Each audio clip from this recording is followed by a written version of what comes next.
Have you been told to never walk barefoot if you have plantar fasciitis or any other type of foot condition? Barefoot walking is one of the healthiest things you can do for your feet. But sadly, most all of you are told to avoid barefoot contact with the ground and wear shoes with heavy cushioning, built-in arch support, and orthotics from the moment you awaken until you take your last step in the evening. Unfortunately, all that support in your shoes weakens your feet over time. And although it may be providing comfort, it is not helping your plantar fasciitis. Barefoot walking naturally strengthens the intrinsic muscles of your feet, which I like to call your foot core. And without a strong foot core, you will not resolve your plantar fasciitis. Barefoot walking also allows more freedom and movement of our big toe, and proper alignment is critical for correcting your PF.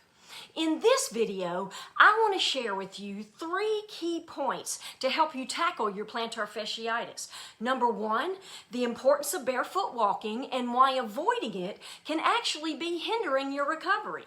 Number 2, why the strength or lack of strength of your foot core can actually determine how long you will have this condition. And number 3, I will share with you why the position of your big toe is often one of the most overlooked causes of plantar fasciitis. And also, towards the end of the video, I will share with you the best strategies to strengthen your feet and how to reposition your big toe. So stick with me to the end.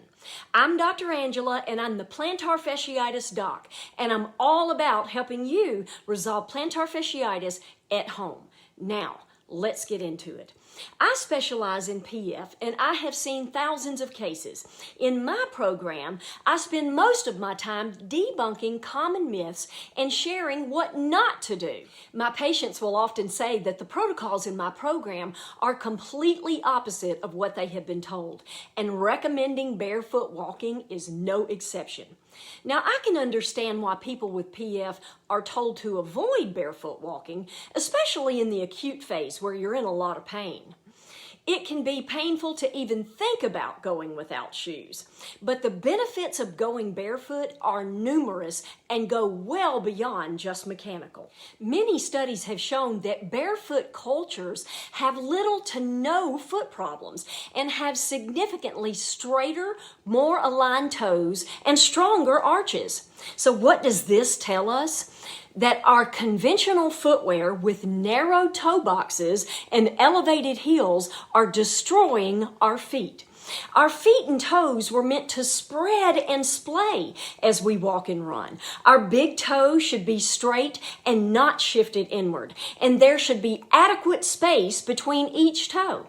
When we cram our feet into shoes with narrow toe boxes, it deforms our feet to the unnatural shape of those shoes. This deformity weakens our arch muscles, diminishes critical blood supply to our feet, and leads to plantar fasciitis and other foot conditions. Barefoot walking naturally strengthens our feet. It takes time to train your feet to enjoy barefoot walking. You will need to slowly begin to introduce your feet to this new concept. Try to make a conscious effort to take your shoes off while you're at your desk or for short walks around the house. Because your feet can be tender, weak, and accustomed to heavy cushioning and orthotics, you will need to start slowly with only a few minutes a day. I recommend start walking barefoot for 10 minutes each day, then increasing time each week. Set a goal to walk barefoot 2 hours a day. The second point I want to cover is why foot strength is so important.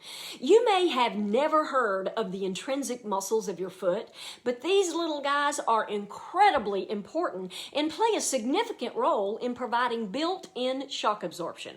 They also contribute to our ability to balance. This is really an important finding, especially for our older community and preventing fall risk. They also provide power and strength for running and jumping. Even elite athletes and runners will see better performance with stronger intrinsics. So no matter who you are, you can benefit from a stronger foot core. The last key point I want to cover is the importance of big toe alignment. Our big toe is called the hallux. And who would have thought that the position of your big toe could possibly be keeping you from resolving your plantar fasciitis? When the big toe begins to angle inward from wearing narrow toe shoes, it's called hallux valgus. It's not only unsightly, it also robs us of normal foot function. We most often think about big toe misalignment associated with bunions, but it also contributes to a host of foot and gait issues, such as neuromas, hammer toes, ankle sprains, Achilles tendinopathy, and of course, PF. Malposition of the hallux begins to pinch one of the primary arteries to our feet and cuts off crucial blood supply and circulation.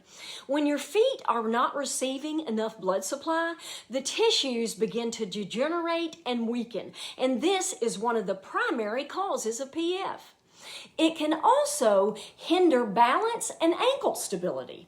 Our feet should have a broad base and act as a tripod for proper balance and ankle strength. When our big toe shifts, we lose our ability to balance properly. This can increase our fall risk and lead to ankle sprains. If you're prone to ankle sprains, you may want to take a look at your big toe position. Restoring your big toe to its natural position is one of the most powerful and effective ways to correct your foot problems. In this last section, I want to give you the solutions to begin to strengthen your foot core and realign your big toe. Number one is to practice barefoot walking with toe spacers.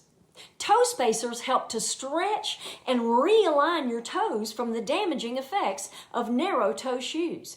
Toe spacers are a wonderful tool to promote healthy toe spreading during our gait by separating our toes. They help to restore the normal shape and function of our feet by fanning out the toes into a normal position. They also help to broaden the base of our foot, help reposition your big toe, and increase necessary blood flow.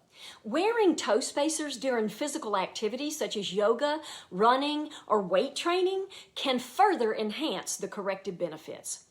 Number two is transitioning to footwear that is widest at the toe.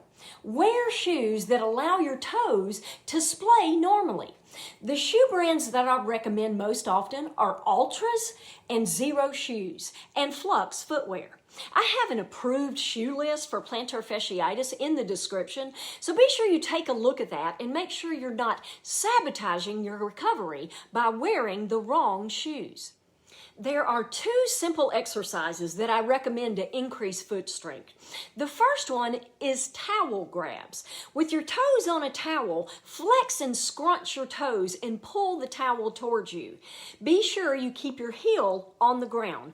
Squeeze and hold the contraction for 2 seconds for 10 repetitions. Repeat 2 times per day. The second exercise is toe spreading. Spread your toes away from each other as far as you can and hold this position for 5 seconds and perform 10 repetitions 2 times per day. To find my complete strengthening and mobility protocols, be sure you download my free guide where I show you the exact steps to resolve plantar fasciitis at home. Also, be sure you watch my next video on more strategies to resolve your PF.